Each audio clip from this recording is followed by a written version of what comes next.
conoce, pues lo que sucede alrededor de las mujeres en México y en el mundo.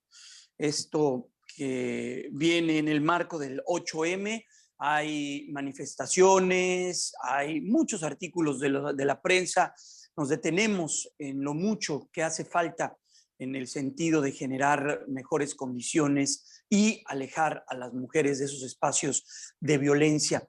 Vamos a detenernos en una de las violencias que seguramente es de las más, que más afecta a las mujeres y que se habla poco. Hablamos mucho, por desgracia, por las consecuencias que ocurre en torno a la violencia física. Pero ¿qué pasa con la violencia psicológica? Está con nosotros conectada vía Zoom Marielena Esparza. Ella es presidenta de Hola Violeta, esta asociación civil. Ella también es consejera en género del Consejo Ciudadano de la Ciudad de México con la Hola Violeta. Marielena, ¿cómo te va? Qué gusto saludarte. Muy buenos días. Buenos días, Jaime. El gusto es mío. Oye, ¿qué es? Primero, partamos de violencia psicológica. ¿Qué debemos entender por esto? Mira, la violencia psicológica es una de las formas que están reconocidas en la Ley General de Acceso de las Mujeres a una Vida Libre de Violencia y es también el tipo más prevalente en nuestro país. Fíjate que de acuerdo a los datos que nos presentó el INEGI a finales del año pasado en la ENDIRE, que es la encuesta de referencia para este tema, encontramos ahí que 51.6% de las mujeres mexicanas la han o la hemos sufrido. Y la violencia psicológica es también pues una forma sutil de agresión que no es tan fácil detectar y ahí está el punto por el cual a veces nos concentramos cuando hablamos de violencia de género en las maneras que son más evidentes incluso, Sí. ¿no? A la vista, los golpes, los rasguños, la violencia sexual, Sí. que puede ser algo muy agresivo, pero la violencia psicológica es difícil de ubicar, no Es es que algo que te pueda ocurrir. esa que acabas de hacer referencia es la que te deja marcas, te deja pues, moretones, te deja situaciones físicas evidentes, incluso por desgracia, pues deja a familias enlutadas porque esa violencia que comienza a dar señales de celos y cualquier situación que la pareja o la persona cercana, porque también esta surge de los círculos más cercanos de las mujeres, pues comienza a ser evidente hasta que ocurre violencia a tal grado que le quitan la vida a la persona. Pero esta a la que estamos haciendo referencia no deja moretones, no deja marcas y por eso esas sutilezas a la que debemos de atender.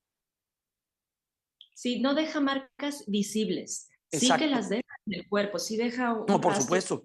muy importante atender y sanar. Y de hecho hay estudios de diversas facultades de psicología en el mundo que señalan que a veces es más complejo tratar de intervenir a víctimas de violencia psicológica que a víctimas de violencia física o sexual, precisamente porque al estar más difusa, ¿no? La frontera entre no saber si sí me agredió o no me agredió, y déjame tomar algo que tú dijiste, Jaime, efectivamente el agresor está en casa en 8 de cada 10 reportes que recibe el Consejo Ciudadano de la Ciudad de México en su línea Mujer y Familia y el chat de confianza, encontramos que 8 de cada 10 agresores están en el entorno familiar, en el entorno más cercano. Entonces, esto es importantísimo empezar a nombrarlo y de ahí es Sí. esta propuesta, esta categoría que yo he desarrollado de feminicidio emocional. Porque hablamos en nuestro país de la crisis feminicida, ¿verdad? Tú lo has dicho, el riesgo empieza ahí, pero no hablamos de la Claro, emoción.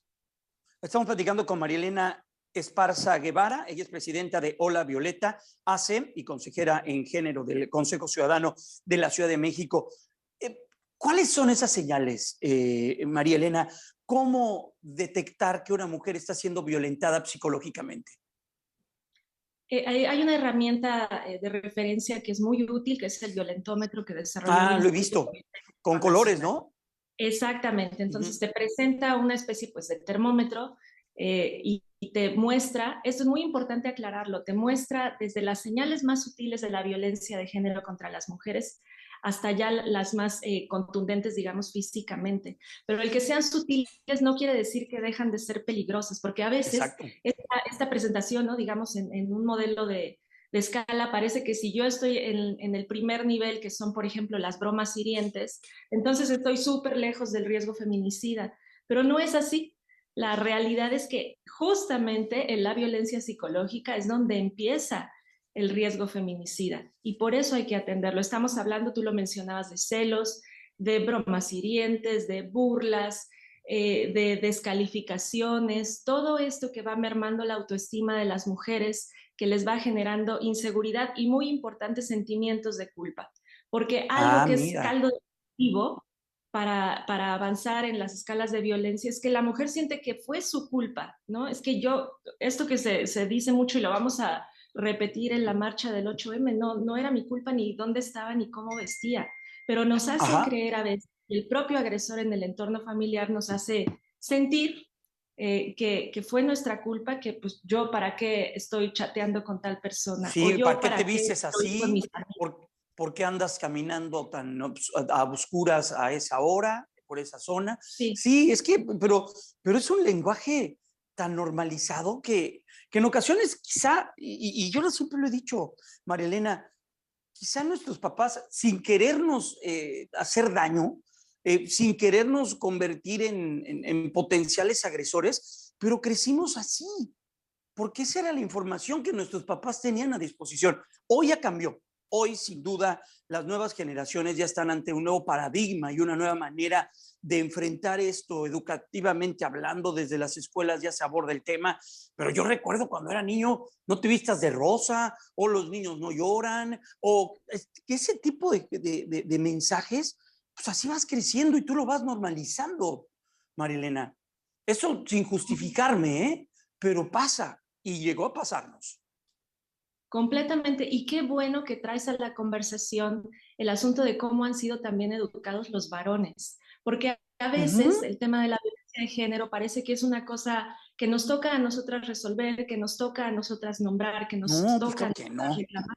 Y es de los dos, Uh -huh. efectivamente, cuando desde la infancia a un niño le bloqueas la parte emocional, eso también es violencia psicológica, no el decirle, no, los niños no lloran, o llora como niña, o Ajá. corre como niña, ¿no? Si no es un varón, digamos, pues más bien físico, más bien agresivo, más bien que les gusten esos juegos que están típicamente y por estereotipo Exacto. asociados al niño.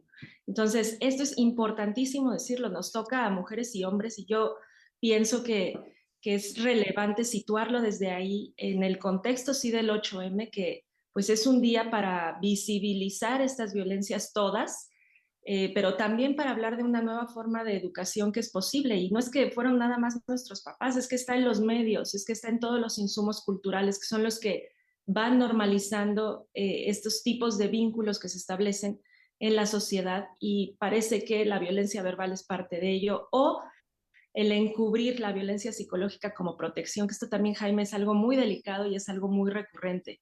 Te celo porque me importas. Te pido que me digas dónde estás porque me interesa que estés segura. Y entonces Sí. ahí es donde ya empieza toda esta parte de confundir a la mujer y hacerle sentir culpa por sus comportamientos. Es que tienes ahí toda la razón.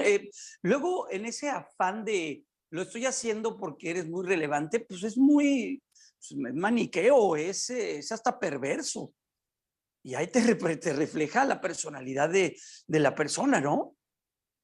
Completamente, y es indispensable traer conciencia a este tipo de conductas y decir directamente que no son admisibles, ¿no? Es lo que trabajamos desde Hola Violeta muy fuerte, desde la parte del feminicidio emocional y de la violencia psicológica, porque casi siempre la atención que hay, ¿no?, disponible está referida a la violencia física y sexual. Entonces, nosotras lo que hacemos es reconstituir la autoestima a través de la conciencia corporal, que es una forma de conectar contigo misma Claro. y de validar tus emociones, porque como mujeres, así como a los niños les dicen, los niños no lloran, a nosotras nos dicen, nadie quiere a una niña enojada. Una niña enojada se ve fea.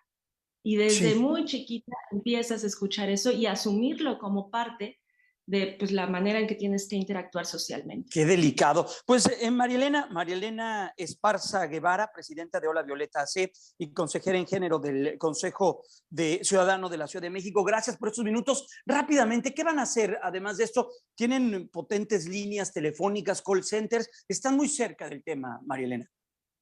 Así es, en el Consejo Ciudadano hay una línea de atención que está disponible 24/7 a nivel nacional, con servicio psicológico y jurídico gratuito, y además algo muy importante, es confidencial y pueden las mujeres, las víctimas, contactar a través de WhatsApp, que esto es relevante, Jaime, porque a veces, ya decíamos, 8 de cada 10 está el agresor en casa, entonces no quieres que te escuche, que estás haciendo un reporte o que estás preguntando si lo que vives es aceptable o no. Entonces, a través del 55 55 33 55 33 está disponible esta atención para las niñas, para las mujeres, para los adultos mayores de todo el país. Y también estamos a través del Twitter de Hola Violeta, Claro. que se llama Hola Violeta AC, y nuestra página. Pues Marilena, gracias por estos minutos y vamos a estar muy atentos a su trabajo y felicidades. Cuídate mucho. Muy buenos días. Muchas gracias a ti. Buen domingo. Buen domingo. Vamos a la pausa. Las 8:42 regresamos.